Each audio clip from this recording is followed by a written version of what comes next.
Setelah 5 tahun buron, seorang pria berusia 43 tahun akhirnya ditangkap unit Reskrim Polsek Seberang Ulus 1 Palembang. Ia ditangkap saat berjualan pecel lele di kawasan Pelaju.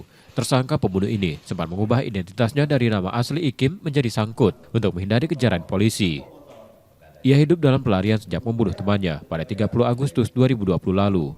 Peristiwa itu terjadi di Jalan Kiai Haji Wahid Hasyim, Kelurahan Lima Ulu. Saat itu pelaku bersama seorang temannya menagih hutang sebesar Rp800.000 pada korban F.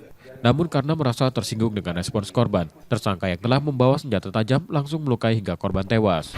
Untuk pelaku diancam pasal 170 ayat 2 ketiga dengan ancaman hukuman selama 12 tahun dan pasal 351 ayat 3 ancaman hukuman 7 tahun kurungan. Korban sendiri ditusuk berapa kali sama? Untuk korban yang meninggal dunia 2 kali lukanya, menurut keterangan pelaku di punggung dan di paha. Usai kejadian, tersangka melarikan diri dan mengganti identitas untuk membuka usaha makanan kaki lima. Dari tersangka, polisi menyita pakaian. Utang piutang tidak sesuai dengan janji dia bayar. Utang apa itu? Utang begadai motor. Janjinya berapa lama nak dilunasi itu? Janji 2 minggu.